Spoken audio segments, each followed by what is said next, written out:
이 말씀 같이 한 목소리로 읽으시겠습니다. 아벨은 자기도 양의 첫 새끼와 그 기름으로 드렸다니 여호와께서 아벨과 그의 제물은 받으셨으나 가인과 그의 제물은 받지 아니하신지라. 가인이 몹시 분하여 안색이 변하니. 여러분, 우리가 카인과 이 아벨의 제사에 대해서 잘 알고 있습니다. 우리 그 말씀을 아래 밑에 좀 깔아주시면 좋겠어요. 여기 보면 성경에 우리가 보면 최초로 우리가 연합된 제사와 연합되지 않은 제사를 우리가 보게 됩니다. 아벨은 양의 첫 새끼를 드렸고, 그리고 아벨은 그가 농사한 그런 이제 농사의 제물을 드렸습니다. 그런데 보면 우리가 알 수 있는 것은 여호와께서 아벨과 그의 제물은 받았다 그랬어요. 그리고 5절 시작할 때 가인과 그의 제물은 받지 않았다 그랬어요. 제사는 제물을 드리는 겁니다. 근데 이렇게 쓸 수도 있잖아요. 여호와께서 아벨의 제물은 받았지만 가인의 제물은 받지 않았다. 이렇게 쓸 수도 있는데 성경은 두 가지로 구별해서 썼어요. 아벨 그리고 그의 제물 각각 받았다. 그리고 가인도 받지 않았고 그의 제물도 받지 않았다. 이렇게 얘기하는 거예요. 그러니까 여러분, 우리가 주님께 예배드리고 우리가 주님께 헌물 드릴 때 우리가 드리는 헌금만 주님께서 따로 취하시는 게 아닌 것 같아요. 헌금 드리는 사람, 그 사람도 받고 그 사람의 헌금도 하나님께서 받으신다. 제물은 오늘 예배에서 헌물 같은 성격이 있죠. 어떤 사람은 그 사람도 받지 않고 그 사람이 드리는 헌금도 받지 않는다. 이렇게 생각해 볼 수 있어요. 하나님은 헌금을 무작정 받으시는 게 아니라는 거예요. 드리는 사람의 그 사람의 이름은 뭘 얘기해요? 그 사람의 삶을 얘기해요. 그 사람의 인격을 얘기해요. 그 사람의 됨됨이를 얘기해요. 그 사람이 무엇을 생각하고 있는지를 얘기해요. 그래서 여러분들, 우리 이 모든 주님께 드리는 우리의 예배가, 우리가 드리는 우리의 찬송이, 그리고 우리가 드리는 이 헌물이 세상에서 어떤 삶을 살고 왔을지라도 찬송만 많이 하면 하나님께서 기뻐 받으신다? 우리가 돈을 어떻게 벌었는지 상관없이 헌금만 많이 드리면 하나님 기뻐하신다? 그건 아닐 수 있다는 거예요. 또 중요한 건 이 제물 전에 뭐라 그랬어요? 그의 제물과 아벨이 받았다고 하지 않고 아벨과 그의 제물을 받았다고 했어요. 가인의 제물과 가인이 받았다고 하지 않고 가인과 그의 제물을 받았다고 했어요. 그러니까 드리는 주체가 더 우선한다는 뜻이에요. 제가 지금도 참 잊을 수 없는 게 있는데, 한 번은 제가 신문을 읽다 보니까 굉장히 오래된 얘기예요. 그때는 성인들은 대부분 신문에 맞을 때예요. 유튜브라는 건 물론 없었죠. 페이스북도 없었을 때예요. 신문에 서해면에 기사가 났는데 한 분이 새벽기도 갔다 오다가, 옛날에는 구멍가게라 그랬죠. 구멍가게에 있는 짐을 다 밤에 들여놓을 수가 없으니까 그 밖에 일부 물건들은 그냥 거적을 씌워놓고 문 잠그고 들어가는 거예요. 그럼 그 다음날 오면, 아침에 오면 이 주인이 이제 그 거적 걷어내고 가게 문 열면 되니까, 일일이 넣었다 뺐다 하면 귀찮으니까 가게 문 앞에다가 일부 음식을 내놨는데 그 중에 계란이 쭉 있었어요. 계란 한 판씩 싸놓는 거잖아요. 그걸 덮어놓고 있는데 한 동네 아주머니가 새벽기도 갔다 오다가 이 계란 판들이 거적 위에 둘러싸여 있으니 거적을 걷고 그 한 판을 그냥 들고 갔다는 거예요. 근데 동네 사람이 보고 이제 구멍가게 아저씨가 이제 출근을 해서 영업을 시작하니까 저기 있는 저 집에 사는 아주머니가 계란 한 판 가지고 가더라, 그 얘기를 한 거예요. 그러니까 이제 그 아저씨가 그 아주머니한테 돈 갖고 오라고 했죠. 근데 몇 날 며칠이 돼도 돈 갖고 오라는 날에 안 갖고 오고 계속 버티니까 이 아저씨가 화가 나서 경찰에 가서 고발을 한 거예요. 그러니까 비록 계란 한 판이지만 그게 이제 절도 아닙니까? 그러니까 이제 경찰에서 불러서 수사를 하는 거예요. 그러니까 이 아주머니가 이제 겁이 도락 나니까 목사님한테 가서 상담을 한 거예요. 목사님, 이렇게 됐습니다. 그러니까 목사님이 거기 가서 이제 그 경찰 아저씨한테 가서 얘기한 내용이 신문 기사로 나온 거예요. 뭐라고 얘기했냐고 하면, 이 목사님이 경찰관한테 이 아주머니 참 좋은 분입니다. 이 아주머니가 교회에 헌금을 1억을 하셨습니다. 좋은 아주머니니까 선처해달라고 얘기를 한 거예요. 제가 그 말을 듣는데 그냥 혼자 신문 읽었지만 얼굴이 그냥 화끈해졌어요. 아니, 교회에 1억을 헌금식이나 하는 분이 그 계란을 그렇게 훔쳐가서 그 돈 내라 그러면 내면 되지. 그걸 또 버티시다가 이렇게 되면. 그리고 그 목사님은 또 어떠하신가?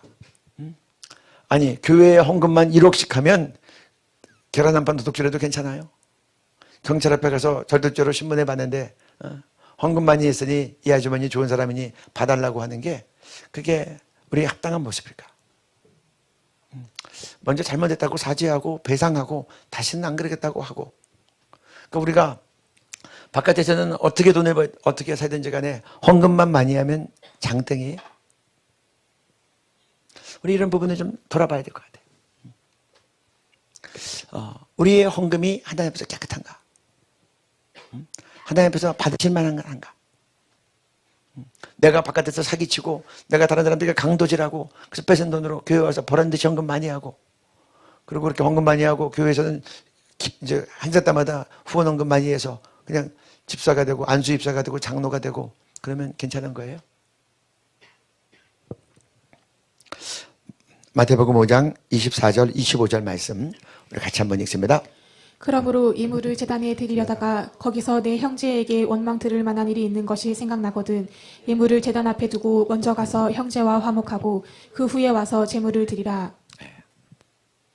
우리가 예물을 드리다가 우리가 주님 앞에서 정말 작정하고 어떤 헌금을 하기 전에 이게도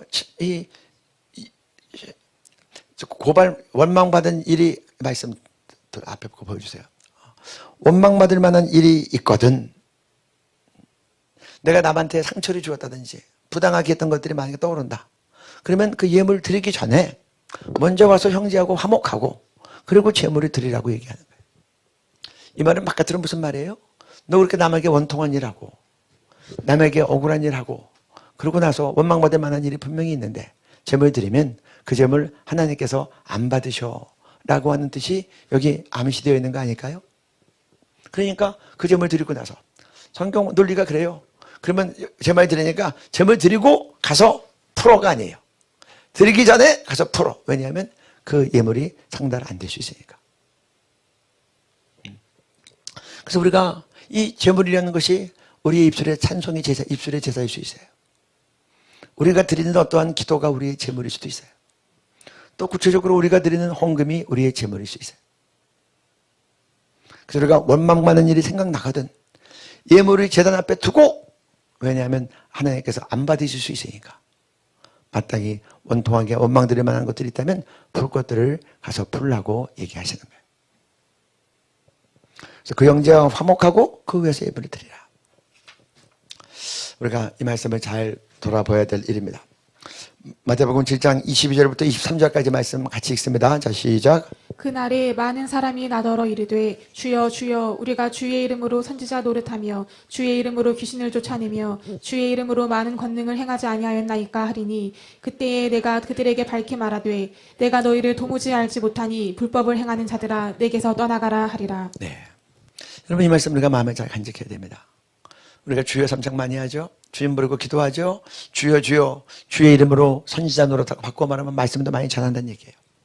주의 이름으로 귀신을 쫓아내며 능력도 많이 행한다는 거예요. 주의 이름으로 권능을 많이 행하고 그래서 기도하면 응답이 있고 병도 낫고 그렇게 했을지라도 내가 그들에게 밝히 말하느니 내가 너희를 도무지 알지 못한다. 불법을 행하는 자들아 내게서 떠나가라.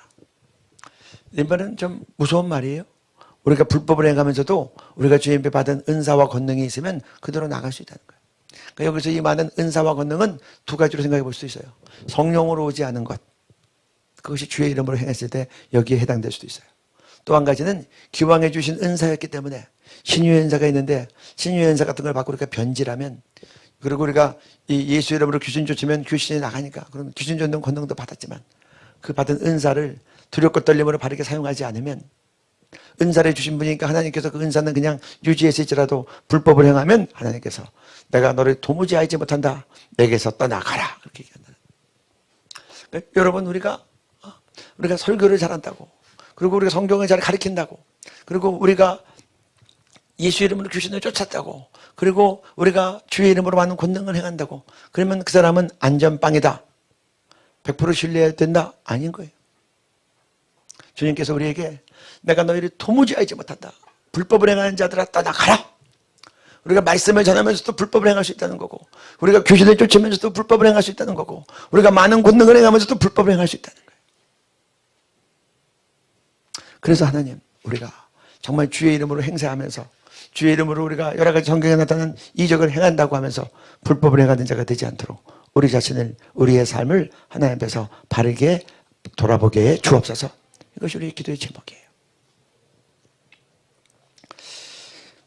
느헤미야가 그 바벨론 포로 생활 끝나고 난 다음에 포로 생활 이제 포로 귀환이 시작되고 난 다음에도 이스라엘 민족이 회복이 안 되는 거예요. 그리고 성을 짓다가 그 주변 사람들이 와서 회방하고 그 성을 부수고 성문에 불러 태우고 그 말을 듣고 그가 수일 동안 울면서 금식하고 그는 당대 최대 나라인 이 페르시아의 시대에 당시 수도의 수상궁에 있으면서 술 맡은 관원장이면 당대는 장관급이라 그래요. 특별히 왕이 신이 많은 사람이 술 맡은 관원장을 하는 거예요. 왜냐하면 왕을 그 당시에 독살할 때, 암살할 때 독을 넣어서 죽이는 경우가 왕왕 있었기 때문에 가장 신뢰하는 사람에게 술 맡은 관원장을 맡기는 거예요. 잔치 연회가 벌어질 때 술 먹다 취하면 그 안에 독을 넣어도 모르고 먹고 죽으면 안 되니까. 그러니까 자기 생명을 지켜줄 사람으로 술 맡은 관원장을 맡기는 거예요. 거기까지 올라간 거예요. 근데 그가 그것을 다 내려놓고 그리고 유대 총독의 자원에서 가서 그 성을 다 쌓고 난 다음에 성 다 쌓다 이제는 나라가 회복될 수 있다 하고 좋아한 게 아니라 실제로 가장 중요한 작업을 하는 거예요. 성을 왜 쌓았어요? 하나님 제대로 믿고 경외하기 위해서. 그래서 성 쌓고 난 다음에 유다 사람들 다 모아놓고 학자 에스라를 부르고 성경을 읽어주는 거예요. 요즘처럼 성경이 흔하면 얼마나 좋겠어요? 그 당시 성경은요 책이 없잖아. 책이. 그러니까 양 껍질에다가 글을 쓰는 거예요. 양 표지를 빡 이렇게 밀어서 판판하게 두루마리처럼 만들어가지고. 쉽게 얘기하면 이런 옷 외피에다가 글을 쓴 거예요. 양 껍질에다가. 그래서 두루마리처럼 말아가지고. 제가 이스라엘 가서 봤더니 정말 두루마리 성경이 굉장히 크더라고요. 그러니까 보통 사람들은 성경을 읽을 수가 없어. 그리고 그것을 가질 수는 더 어려워. 근데 국가적으로 보관하고 있는, 민족적으로 보관하고 있는 제사장들이 남겨져 있던 그런 귀한 그 두루마리 성경을 갖고 와서 그걸 쫙 읽는 거예요. 사람들이 아침 6시부터 난 12시까지, 이른 아침부터 그렇게 모여서 난 12시까지 서서 주의 말씀을 듣는 거예요. 그러니까 그 당시에 여호와의 말씀을 듣는 게 너무나 정말 존귀한 일이었기 때문에 이스라엘 백성들이 말씀을 읽을 때 서서 듣는 거예요. 지금도 어느 교회 갔더니 이걸 생각해서 성경 봉독할 때 전교인이 일어나서 그 성경을 읽는 걸 제가 봤어요. 근데 성경을 읽고 그 다음에 레위인들이 거기다가 그때 해석이 필요한 것들은 그룹이 있어서 아마 설명을 해줬다고 돼 있어요. 그 성경을 읽다가 그 성경 말씀이 막 자기를 비추기 시작하니까 내 삶과 성경 말씀이 맞지가 않아. 성경 말씀을 읽으니 내 맞지 않은데 죄악이 막 드러나기 시작하니까 거기서 막 우는 거예요. 쉽게 예를 들면 어떻게 돼 있어요? 그 당시 유대인들은 하나님의 선민이었기 때문에 약속된 민족의 거룩한 민족을 이루어가기 위해서 이방인들이랑 결혼하지 말라고 했는데 가르치는 자도 없고 먹고 살기 어려우니까 막 살다가 이방인들과 엉키면 이방인들과 결혼한 거예요. 이방인들과 결혼했을 뿐 아니라 자녀까지 난 거예요. 안식일을 지키지 못한 거예요. 안식일이 뭔지 제대로 배운 바가 없으니 안식일로도 장사하고. 그리고 성경의 율법에 나와 있는 많은 율법을 어긴 것들이 다 드러나니까 거기서 우는 거예요. 우는 거예요. 여러분, 말씀은 우리에게 히브리서 4장 12절에 보면 그렇게 돼 있어요. 하나님의 말씀은 살았고 운동력이 있어 좌우의 날선 어떤 것보다 예리하여 혼과 영과 및 관절과 골수를 찔러 쪼개기까지 하며. 이 말씀 뒤에 나오죠? 네. 우리 이 말씀 한번 다 같이 한번 읽어보시면 좋겠어요. 자, 시작. 하나님의 말씀은 살아있고 활력이 있어 좌우의 날선 어떤 것보다도 예리하여 혼과 영과 및 관절과 골수를 찔러 쪼개기까지 하며 또 마음의 생각과 뜻을 판단하나니. 네. 여러분, 하나님의 말씀은 살았고 운동력이 있어. 여러분, 보통 칼은 한쪽에만 날이 있어요. 그렇죠? 여러분도 과도나 쓰는 거 보면. 그런데 어떤 검은 좌우의 날선검이 있어. 이거는 아주 위험한 건데 전쟁에서 좌우의 날선검을 쓰면 어느 쪽으로 치든지 사람이 다쳐요. 그러니까 이거는 비상한 싸움에서 적을 반드시 죽이기를 원할 때 사람들이 좌우의 날선검을 들고 나가요. 하나님의 말씀이 그렇다는 거예요. 한쪽만 날이 있어서 이쪽으로 치면 살 수 있는 게 아니라 어느 쪽을 치든지 적을 찌르는 그 검보다도 더 예리하다는 거예요. 우리의 혼과 영과 관절과 골수를 찔러 쪼개게 하자면 우리의 마음과 생각이 다 드러난다는 거예요. 여러분, 우리가 성경 말씀을 읽고 그 말씀에 말씀이 비치져 내 마음을 비치면 내 마음속에 있는 은밀한 죄들, 감추인 그런 잘못된 동기들 드러난다는 거예요. 우리가 어떤 때는 남들이 속이는 때가 있어요. 우리가 비전이라고 하면서 내 야망을 갖고 일을 할 때가 있어요. 어떤 때는요, 남도 속고 나도 속을 때가 있어요. 나도 내 비전인 줄 아는데 말씀 가운데 진정 가운데 들어가 봤고 진실 가운데 점검해 보니까 내 야망이어서. 나도 자꾸 얘기해. 나도 미혹될 수 있어요. 근데 하나님은 안 속으세요. 그래서 하나님의 말씀은 살았고 운동력이 있어 좌우에 내서는 모두 예리하여 우리의 혼과 영과 관절과 골수를 찔러주게 하자. 우리 마음의 생각과 뜻을 판단하는. 여러분, 하나님 앞에서 말씀이 우리에게 이와 같은 기능을 해야 우리가 죽지 않고 살아서, 우리가 잘못된 길로 가지 않고, 우리가 선지자의 이름으로 말씀을 전하고 주의 이름으로 귀신을 쫓고 권능을 행하면서 나중에 하나님 앞에 섰을 때 내가 너를 도무지 하지 못한다, 불법을 행한 자야 떠나가라라고 하는 그런 책망과 심판을 우리가 면할 수 있다는 거예요. 여러분, 엑스레이를 찍으면요, 엑스레이 찍고 MRI 찍고 CT 촬영하면 우리 가운데 보이지 않는 것들이 다 드러나요. 암 사기입니다 그러면 아프지만 수술을 해야 돼요. 그래서 몸을 가르고 숨어있는 그것을 아프지만 다 잘라내야 우리 몸이 죽지 않고 사는 거예요. 내 마음속에 감춰진 숨기운 나의 정욕, 그리고 내가 비전이라고 얘기했지만 남한테는 좋은 뜻으로 한다고 했지만 갖고 있던 나의 잘못된 동기, 이런 것들이지만 하나님 말씀 앞에서 다 비추어지면 드러나요. 그래서 그것이 하나님의 말씀이 내 배부리 들어오는 거예요. 내가 그동안 거짓으로 남을 미혹했고 혹 나까지도 미혹됐던 것이 있다면 진리의 빛이 비춰지면 그걸 들어오면서 그동안 내가 해왔던 모든 행적들이 다 하나님 앞에서 그림처럼 올라가면서 하나하나 자백할 때 그때 아픈 거예요. 그리고 우리의 회개는 자백으로 끝나지 않아요. 이 회개란 메타노이아, 방향을 돌이키는 거예요. 이제 하나님, 내가 그래야지 않겠습니다. 내가 비전이라 그러고 남들이 속였던 것 이제 내가 자백하고 내가 그러하지 않겠습니다. 내가 사람들 앞에서 잘못됐으면 잘못됐다고 내가 자백하겠습니다. 그리고 내가 이제 그 길에서 돌이켜서 이제 내가 잘못된 나의 정욕을 다 잘라내버리고 암덩어리 떼어내듯이 떼어내버리고 이제 하나님이 인도하시는 성령에 따라 행하겠습니다. 이렇게 하는 게 말씀을 읽는 거예요. 여러분, 우리가 말씀을 읽는 게 아니라 하나님의 말씀이 내 인격과 내 삶을 읽어내려가는 거예요. 내 행위를 스크린하는 거예요. 그래서 이스라엘 백성이 니에미아가 성을 쌓고 난 다음에 다시 성 안에다 모아놓고 학자 엑스라가 그 성경을 갖고 와서 읽어줄 때 너무나 오랫동안 듣지 못했던 그 말씀을 들으면서 내 삶과 비추면서 내 삶의 말씀에서 너무나 많이 잘못됐으니 이스라엘 백성들이 거기서 우는 거예요. 이게 성경이 있는 거예요. 여러분들이 정해진 양이 있으니까 막 읽어나가서 양 치우고 오늘 분량 끝하고 올리는, 그렇게 하다가 은혜를 받겠죠. 그러나 우리가 성경에 있는 그 중심은 하나님의 말씀은 살았고 운동력이 있어 좌우에 나에서는 어떤 분보다 예리하여 내 혼과 영과 및 관절과 고수를 찔러 쪼기까지 하며 내 마음과 생각의 뜻을 판단하는. 그래서 여러분, 우리가 말씀 앞에 벌거벗은 듯이 드러나야 되고, 말씀을 읽을 때 내 죄가 비춰지면 아파야 되고, 그리고 그 죄를 울면서 주님의 수술대에 올라가서 성령의 검, 곧 하나님의 말씀으로 내 폐부가 잘라지고 그 속에 있는 숨겨져 있던 죄악이 잘라내셔야 되고, 그리고 수술이 마치고 나면 회복되도록 기다려야 되고, 회복되고 난 다음에 죄 없는 삶을 살아야 되고.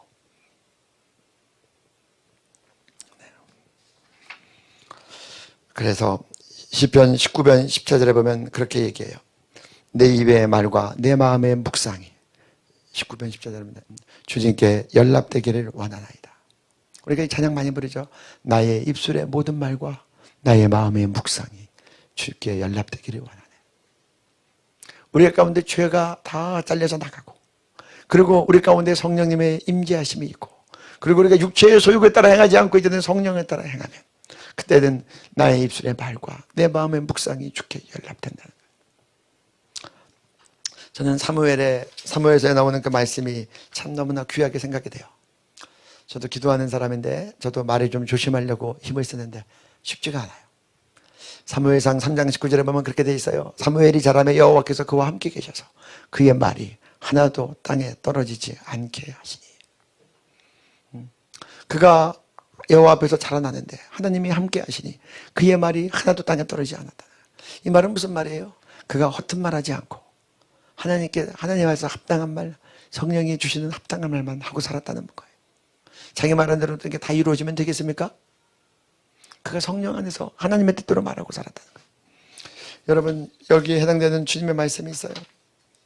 주님도 요한복음 12장 49절에 가니까 우리 같이 한번 읽어볼까요? 자, 시작. 내가 네 자유로 말한 것이 아니요 나를 보내신 아버지께서 내가 말할 것과 이를 것을 친히 명령하여 주셨으니. 율법학자들이 와가지고 예수님을 막 따지는 거예요. 예수님이 했던 말을 가지고 막 시비를 거는 거예요. 예수님이 안식일에 행한 기적 가지고도 막 시비를 거는 거예요. 그러니까 예수님이 그러세요. 나 내 마음대로 말한 거 없어. 아버지께서 내게 말할 것과 이룰 것을 친히 명령해 주셨어. 여러분 NIV 성경에 보면 이렇게 되어 있어요. 말할 것, what to say, 무엇을 말할지. 이룰 것, how to say, 어떻게 말할지. 다 말씀에 명령해 주셨다는 거예요. 그러니까 대단하죠? 우리가 어떤 거 보면 야 이거 말해야 되겠다. 신났어요. 상대방을 막 지적하고 싶은 마음이 충만해요. 근데 말할 것만 가지고 안 돼요? 어떻게 말할지. 우리가 사랑으로 말합니까? 아니면 혈기로 말합니까? 우리 말하는 마음의 동기가 뭐예요? 상대방을 정죄해서 압도하기 위해서 말해요? 아니면 정말 그 영혼을 사랑하기 때문에 그 영혼이 돌이키기를 위해서 내가 두렵고 쫄림으로 얘기해요. 그러니까 주님은 말할 것도 얘기하지만 어떻게 말할 것도 얘기하셨다는 거예요. 그리고 친히 이건 해도 되고 안 해도 되고 아니라 명령하셨다는 거예요. 명령은 반드시 지켜야 되는 거예요. 그래서 예수님의 일생의 말에 한마디도 오차 없이 그 입술의 말이 다 하나님께 연락되고, 그래서 그를 보면 하나님을 보는 거예요. 그의 말씀을 들으면 하나님의 심중을 보는 거예요. 왜냐하면 하나님이 친히 무엇을 말할지 어떻게 말할지를 가르쳐 주셨고 그대로 다 하셨기 때문에 하나님의 뜻을 하나님의 방법대로 다 표현하신 분이 예수님이세요. 그래서 우리가 하나님 앞에서 이제 정말 성령에 따라 행하며 우리의 입술의 말이 땅에 떨어지지 않도록, 저는 특별히 기도하시는 분들, 우리 에스더 기도원은 중보 기도하는 단체인데 우리 더 말에 조심해야 되겠다. 우리는 입술의 말로 사역하는 단체예요. 그래서 하나님 우리가 쓴물과 단물을 함께 내지 않게 하시고, 그리고 우리가 성령 안에서 합당한 말을 하는 그런 기도자들, 기도하는 공동체 되게 해 주십시오. 시편 15편 4절 말씀입니다. 우리 같이 읽겠어요. 그 마음에 서운한 것은 해로울지라도 변치 아니하며. 제가 이 말씀을 들으니까 한 외국 사역자가 저한테 했던 말이 떠올라요. 함께 국제 행사를 했어요. 그리고 함께 공동의 목표를 정했어요. 그리고 펀드레이징을 한다고 하니까 사람들이 이제 그 외국은 펀드레이징 하면 뭐 단체마다 다르지만 막 이름이 올라가요. 금액이랑. 그래서 같이 막 정했어요. 금액이 매우 많이 올라가서 사람들이 막 박수를 쳤어요. 근데 참 제가 좀 정말 송구스러웠는데, 근데 이제 한국 분들이 많이 오셨어요. 그 행사에. 한국 분들이 끝나고 난 다음에 그 약속한 것들 10분의 1이 안 지켜요. 한 10분의 1 정도밖에 안 지켜졌다. 그러면서 그분이 그런 말을 하시더라고요. 그분이 그것 때문에 생각을 여러 번 하신 것 같아요. 이분들이, 목사님들이, 장로님들이, 또 예수 잘 믿는 권사님들이 자기 교회에서 건축원금을 했으면 이렇게 안 지켰을까? 교회에서는 건축원금 대부분 다 지키죠. 왜냐면 눈길이 있으니까. 담임 목사님이 지켜보고 계시고 성도님들이 다 아니까. 근데 국제행사니까 그냥 마음에 생각나면 그냥 세상 말로 하면 질르는 거예요. 보기 좋게 해놓고 그 다음에 아무도 구속할 힘이 없어. 해도 되고 안 해도 돼. 그러니까 안 해버리고 만 게 90%가 안 했다는 거예요. 모금했던, 작정했던 금액의 10%만 들어왔다. 이건 이거 누구 앞에서 언급하는 거예요? 하나님 앞에서 언급하는 거예요? 아니면 교회 담임 목사님과 교회 아는 사람들 앞에서 그 체면 때문에 언급하는 거예요? 교회에서는 대부분 작정 언급하면 지키는데, 구속력 없는 그런 모임에 가서 한 거에 대해서는 안 지켜도 된다? 우리 마지막으로 이사야 58장 6절부터 12절까지 말씀을 좀 보고 이제 말씀을 마치려고 합니다. 우리가 이제 이 말씀 에스더에서 많이 쓰는 말씀인데 이 말씀을 한번 우리가 좀 전체로 다 이해하면 좋을 것 같아요. 우리 이 말씀 우리 한번 다 같이 우리 서로 교독하시면 좋겠네요. 6절, 7절 먼저 우리 간사님이 6절 읽어주시고 그 다음에 7절 또 교대로 읽겠습니다. 자, 시작. 내가 기뻐하는 금식은 흉악의 결박을 풀어주며 멍에의 줄을 끌어주며 압제당하는 자를 자유하게 하며 모든 멍에를 꺾는 것이 아니겠느냐. 줄인 자에게 내 양식을 나누어 주며 유리하는 빈민을 집에 들이며 헐벗은 자를 보면 입히며 또 내 고륙을 피하여 스스로 숨지 아니한 것이 아니겠느냐. 그리하면 내 빛이 새벽같이 비칠 것이며 내 치유가 급속할 것이며 내 공의가 내 앞에 행하고 여호와의 영광이 내 뒤에 호위하리니 내가 부를 때에는 나 여호와가 응답하겠고 내가 부르짖을 때에는 내가 여기 있다 하리라. 만일 내가 너희 중에서 멍에와 손가락질과 허망한 말을 제하여 버리고 줄인 자에게 내 심정이 동하며 괴로워하는 자의 심정을 만족하게 하면 내 빛이 흑암 중에서 떠올라 내 어둠이 낮과 같이 될 것이며 여호와가 너를 항상 인도하여 메마른 곳에서도 내 영혼을 만족하게 하며 내 뼈를 견고하게 하리니 너는 물된 농산 같겠고 물이 끊어지지 아니하는 샘 같을 것이라. 내게서 날 자들이 오래 황폐된 곳들을 다시 세울 것이며 너는 역대에 파괴된 기초를 쌓으리니 너를 일컬어 무너진 데를 보수하는 자라 할 것이며 길을 수축하여 거할 곳이 되게 하는 자라 하리라. 우리 이 말씀을 우리와 우리 한국교회가 또 특별히 우리 북한 구원 복음 통일을 앞두고 마음에 잘 생각하면 좋겠어요. 우리 6절 말씀부터 보겠습니다. 6절, 7절 말씀. 우리가 이 말씀 매우 많이 본 말씀인데요. 우리 PPT로 올려주세요. 내가 기뻐하는 금식은 흉악의 열박을 풀어주고 멍해주고 끌어주고 앞치로부터 자유하게 하고 모든 멍에를 꺾는 것이 아니에요. 주님께서 그 당시 유대인들에게 그러는 거예요. 유대인들이 금식을 많이 했어요. 아주 그냥 정례적으로 금식을 많이 했어요. 금식하니까 하나님은 그래요. 야, 금식하지 마. 내가 너희들 금식하는 거 내가 질렸어. 내가 진짜 바라는 금식은 뭔지 알아? 너 사람들 흉악으로 꽁꽁 결박시켰지? 그거 풀어줘. 사람들 네가 멍에 줄 묶어놨지? 멍에 줄 끌어줘. 네가 사람들을 압제했지? 이제 압제하지 마. 그리고 네가 모든 멍에 사람들에게 씌웠지? 멍에다 꺾어줘. 그러면서 금식하면 내가 받을게. 우리가 종교적이라고 하면서 우리가 신앙생활 잘 지킨다, 율법 지킨다고 하면서 보이지 않게 우리가 갖고 있는 힘과 돈으로 사람들이 다 결박시키고 멍에 묶어놓고 압제하고 그리고 멍에다 씌웠던 것들 그거 다 자유케 해주면서 금식하면 내가 받을게. 그렇지 않으면 너희 하는 이 금식 가증한 거야. 내가 역겨워. 이런 말씀이에요. 그리고 나서 구체적으로 얘기를 하는 거예요. 줄인 자에게 양식을 좀 나누어줘. 너 많잖아. 네가 세금 많이 이자 많이 받아서 많이 축적했잖아. 유리하는 빈민 보면 좀 집에 좀 드려. 그 사람도 추운데 갈 데도 없는데 너희 집 빈방 많잖아. 거기다 좀 드려. 헐벗은 자, 이 추운데 옷이 없는 사람 됐으면 좀 옷 좀 입혀. 너희 친척들 망해가지고 돈 받으러 오면 도망가지 말고 없다 그러지 말고 그 사람들 좀 도와줘. 이렇게 얘기해요. 저는 이 말씀 보면 중국에서 도망다니는 탈북민들이 떠올라요. 한국인들에게. 중국에서 도망다니는 탈북민들에게 너 양식 좀 나눠주고 유리하는 빈민들 내 집에 드려. 그들 중국 땅에서도 좀 잘 이렇게 안가해 모시고 좀 잘 먹고 살게 하고 그리고 한국으로 좀 데리고 와서 비용 좀 들여서 브로커통해서 데리고 와서 너희가 좀 같이 데리고 잘 돌보주고 살아. 얼버든 사람들 보면 입히고 꿀육을 피하여 숨지 않으면. 특별히 구약시대의 이스라엘 유대인들에게 하는 말은 어떤 면에서 보면 교회 공동체에 있는 같은 교인들끼리 해당되는 말일 수도 있어요. 그 당시 이스라엘 유대인 전체를 선민 공동체로 한다면 너희들은 하나님을 믿는 한 형제자매니까 더 이루라는 말이에요.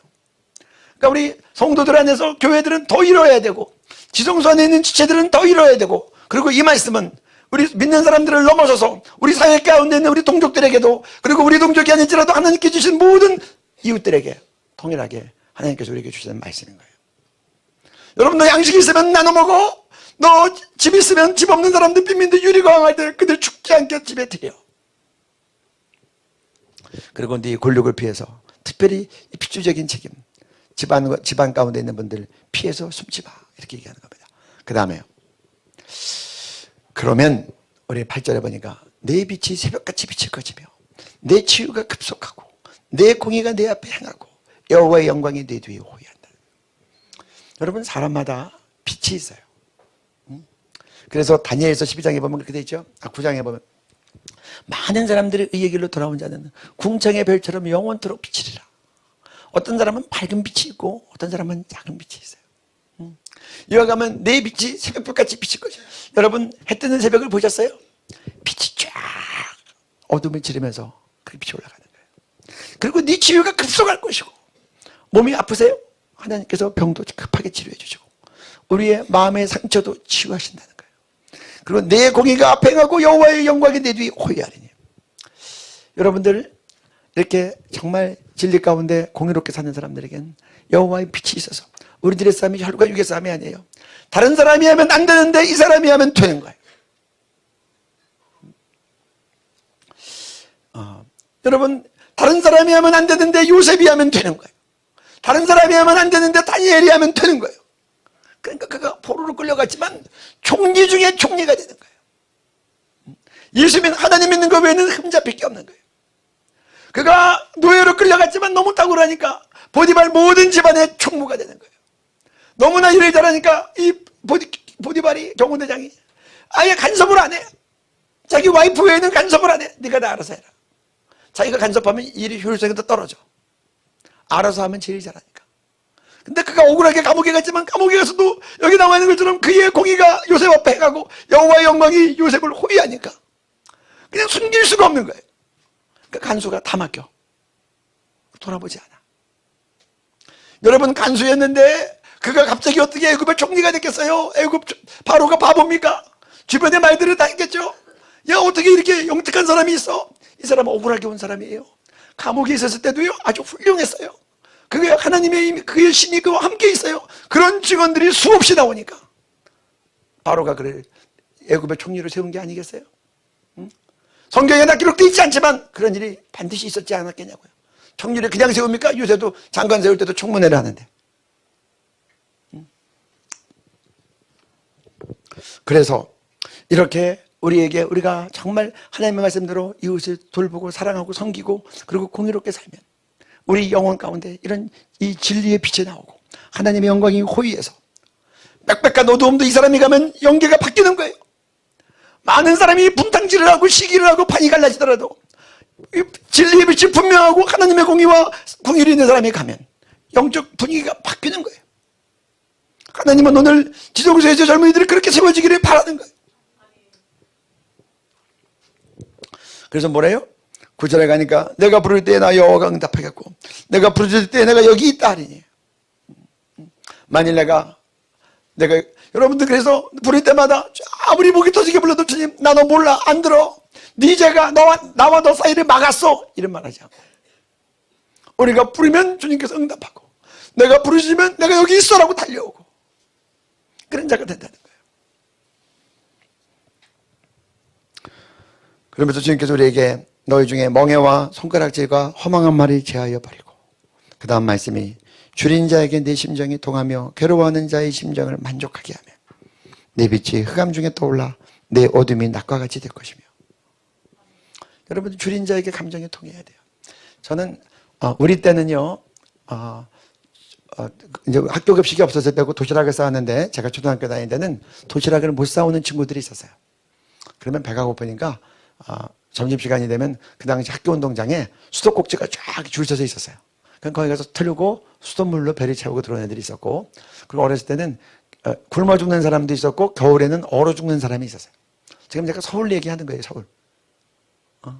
지금은 남한에는 이제 굶어 죽는 사람은 찾아보기가 어렵죠. 특별한 경우가 아니면 굶어 죽지 않을 거예요.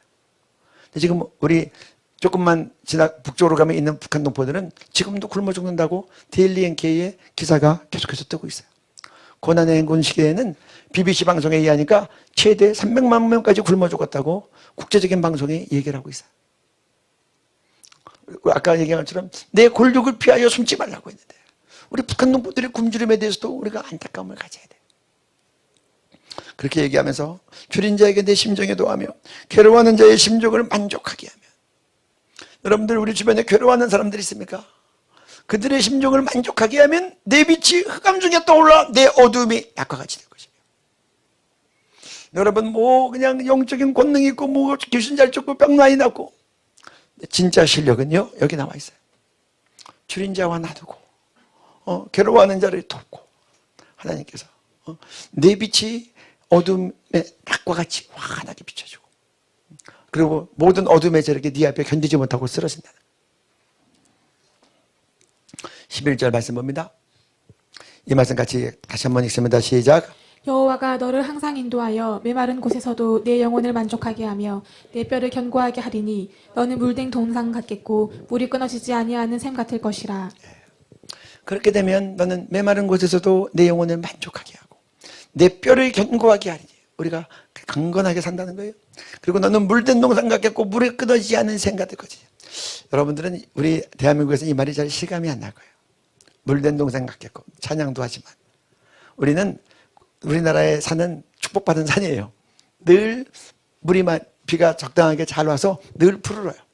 저희가 어렸을 때는 이 때릴감이 없어서 산에 가서 나무를 잘라서 깨가지고 산에 민둥성이어서 지금 북한산처럼 뻘건 산이 많았어요. 그래가지고 입상금지라고 하고 나무 자르면 처벌받았어요. 그리고 식목일 날마다 작정하고 온 국민이 나무 심기 했어요. 박정희 대통령께서 하신 잘한 일 중에 한 가지가 산에 나무 심기 한 거예요. 산에 나무가 많아지니까 홍수 피해가 적어져요. 태풍이 나고 장마가 져도 산에서 나무가 물을 뿜었다가 천천히 내보내니까 북한은 지금 그 낼감이 없어 산자나무 다 잘라가지고 비만 많이 오면 산사태가 일어나고 홍수가 나고 피해가 커요. 그러니까 여러분이 물된 동산 같다는 것이 그렇게 늘 나무가 많았고 비가 많이 와서 늘 푸르르다는 얘기예요. 여러분 이스라엘 광야 가보셨습니까? 그냥 사막 같아요. 그냥 아주 그냥 맨 땅, 황무한 땅이야. 근데 비가 오면 잠깐만 푸르러. 어디서 그게 나오는지 모르겠어요. 잡초 같은 것들이 올라가지고. 그러다 그게 없어지면 또 황막해져요. 그러니까 이스라엘 사람들은 동산을 봐도 그게 늘 푸르르지 않아요. 비 올 때만 잠깐 푸르렀다가 또 없어지는 거야. 근데 물된 동산, 항상 물이 돼주면 다른 주변에 사는 다 황막한데 그 물된 동산은 항상 거기 푸르는 거예요. 하나님의 영광과 하나님의 임재가 있기 때문에 다른 사람들은 다 파리하고 세상이 어떻게 각박하게 돌아가도 너에게는 하나님의 영광이 늘 나타나고 하나님의 능력이 나타나고 하나님의 보호하심이 나타나고 그 뜻이. 물된 동산은 주변이 다 황막한 광야 가운데 있는 산인데 홀로 물이 돼서 늘 푸르르고 그리고 청청한 거예요. 그리고 물이 끊어지지 않는 샘 같다. 여러분들 왜 물이 끊어지나? 여러분 이스라엘 샘은 물이 끊어져요. 어떤 강은요 이 우기 때만 물이 내려가요. 그래서 건기 때는 평지 같아요. 비가 올 때만 강도 내려가는 거예요. 그런데 그 샘, 네가 있는 그 샘은 물이 끊어지지 않는 샘. 사실자체로 아무 때나 오면 물을 퍼갈 수 있는 샘. 여러분들이 그와 같이 줄인 자에게 마음을 동하고 괴로워하는 자의 마음을 만족하게 해주면 네 공의가 어둠에 대낮같이 빛날 것이고 그리고 다른 사람은 다 황무해도 너의 삶은 물된 동산 같겠고 그리고 물이 끊어지지 않는 샘 같아서 너한테 오면 항상 생명의 근원이 되는 물이 나와서 많은 사람들이 죽지 않고 살 거라는 거예요. 마지막 말씀 봅니다. 네, 이 말씀 다시 한번 같이 읽습니다. 내게서 날 자들이 오래 황폐된 곳들을 다시 세울 것이며 너는 역대에 파괴된 기초를 쌓으리니 너를 걸어 무너진 데를 보수하는 자라 할 것이며 길을 수축하여 거할 곳이 되게 하는 자라 하리라. 네. 내가 오래 황폐된 것을 다시 세울 것이며 너는 역대에 파괴된 기초를 쌓으리니 너는 무너진 데를 보수하는 자라. 이 말은 바벨론 70년 끝나고 난 다음에 이스라엘에 다시 유대가 다시 회복되는 것들을 보여주는 거예요.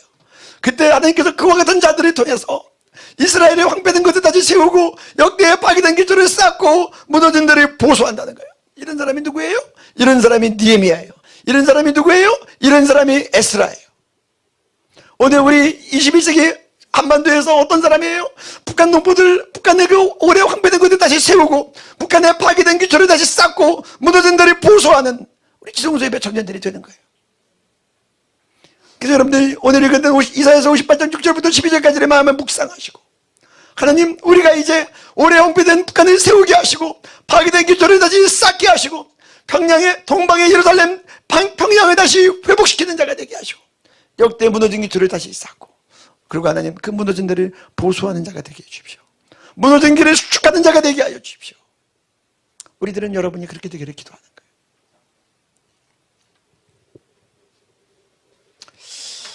우리 마지막 말씀 보겠습니다. 왕같은 제사장 우리 베드로전서 말씀 올려주십시오. 같이 읽습니다. 너희는 택하신 족속이요 왕같은 제사장들이요 거룩한 나라요 그의 소유가 된 백성이니. 우리들은 택하신 족속이에요. 예수 믿고 구원받은 영인데 우리 각각이 다 왕같은 제사장들이에요. 이 세상에 우리가 이제 예수님 다시 오시면 우리가 다 예수님과 같이 왕처럼 통치할 거예요. 하나님께서 우리에게 주신 그 분깃으로. 근데 이 세상에서 우리가 왕같은 제사장들이다. 오늘 제목이 왕같은 제사장들인데 제가 이제 앞에 부분에 말씀을 많이 써서 아주 간단하게 얘기하려고 그래요. 제사장들은 죄의 문제를 가지고 우리 이웃과 사람과 하나님의 사이를 중재하는 사람이었어요. 제사를 드려주고. 그래서 제사장들이 그렇게 각개인이 죄를 인하여 죽을 때 하나님께서 가르쳐 주신 제사를 통해서 하나님으로부터 이제 속죄를 받는 그런 세레모니를 해줬어요. 저는 여러분들이 이제 정말 왕같은 제사장으로 믿음으로 기도로 조국 대한민국을 통치하고 열방을 하나님의 말씀으로 통치하는 자들이 되기를 바라고 여러분들이 하나님 모르는 사람들에게 복음을 증거하고 그들을 하나님께 연결시켜서 그들이 그리스도의 보혈의 공로로 죄사함을 받고 하나님의 백성이 되도록 연결하는 그런 제사장들이 되기를 바라요. 저는 제가 기억이 나는 것은 제가 이제 최전방 부대에 갔는데 군종이 됐어요. 가자마자. 그래서 군종들 모아놓고 군종 수련회를 하시더라고요. 대대군종은 담임 목사님이 없어요. 군목님은 연대까지 있으니까 대대군종은 대대교회의 담임 전도사처럼 그렇게 이제 하는데, 저는 신학을 하지 않았지만 제가 이제 선교단체에서 일했던 것 때문에 군목님이 저를 군종으로 이제 그렇게 임명하셔서 제가 이제 임명이 돼서 쫄병 때부터 군종을 했는데, 이제 군종수련회를 갔더니 그때 군종 그 사관, 그때 군종 목사님께서 대대군종들 다 모아놓고 그런 얘기를 설교를 하시는 거예요. 너희들은 철책선에 있는 최전방 분대에 왔다. 부대에서 사고가 난다. 사고가 나면 대대장 책임, 이 법적으로는 대대장 책임이지만 영적으로는 너희들 책임이라는 거예요. 저는 그 당시 2등병이었어요. 2등병이면 들어가자마자 신병, 제일 쫄병이 2등병이에요. 근데 우리 부대에서 사고가 나면 제 책임이라는 거예요. 근데 저는 그 말이 진실로 들렸어요. 그러니까 최전방에 있으니까 어떠냐고 하면요. 우리가 이제 최전방에 이제 철책부대 철책을 지키고 있을 때는, 요새는 어떻게 지킬지 모르겠지만 옛날에는 뭐 100m면 100m 간격으로 구멍을 봐요. 이렇게 홀을. 그 철책이 강원도 산악이면 산악에 따라 철책이 쭉 이어지고 철책 바로 앞에 구멍을 뚫어서 2명씩 들어가 있어요. 껌껌하면 다 방에 들어가서 아침 될 때까지 호에서 총 들고 2명씩 지키는 거예요.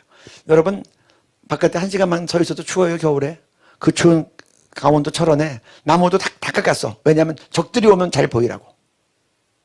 그래서 아예 화생방 작정을 해서 작정하고 가을 같은 데는 불을 질러요. 나무를 다 태우기 위해서. 그래서 잘 보이라고. 그러니까 강원도 산바람이 오면 칼바람으로 다 맞는 거야. 그렇게 있고, 우리가 제일 무서워했던 게 지뢰예요. 6.25 때 심어놓은 지뢰. 그래서 우리가 나온 말이 말년에 몸 조심하자. 그래서 말년병장들이 제대 앞두고 몸을 피하는데 참 희한한 게 사고는 말년병장들한테 나더라고요. 그래서 여러분, 지뢰 밟으면 죽어요.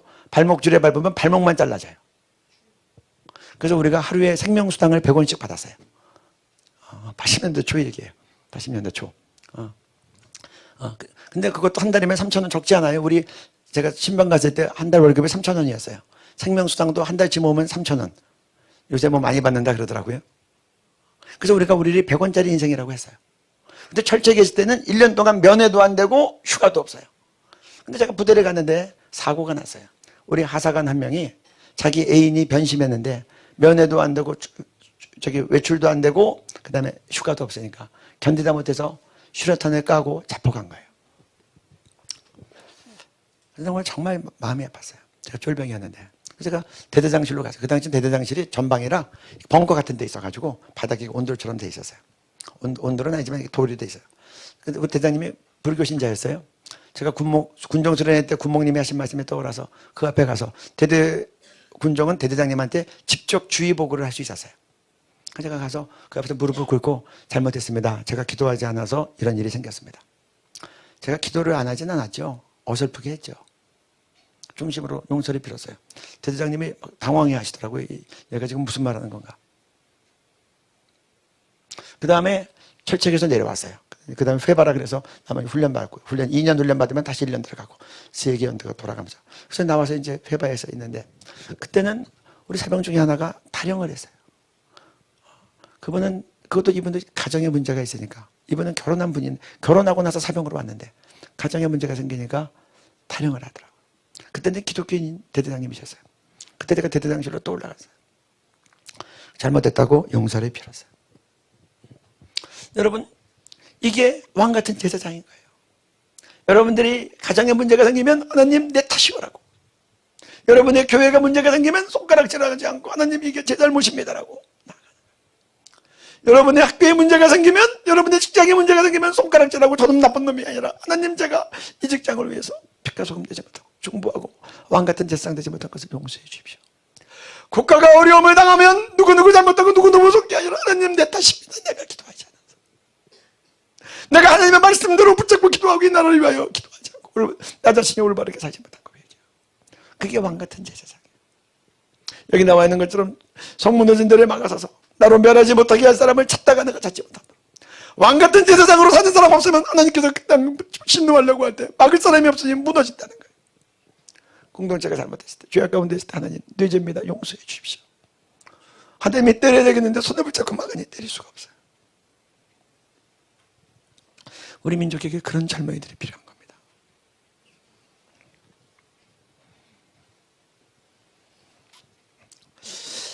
말씀 생각하면서 같이 기도하시겠습니다. 우리 주님 한번 부르고 찬양과 함께 오늘 들은 말씀 생각하면서 우리 같이 기도하시겠습니다. 우리 주님 한번 부르고 함께 기도합니다. 주여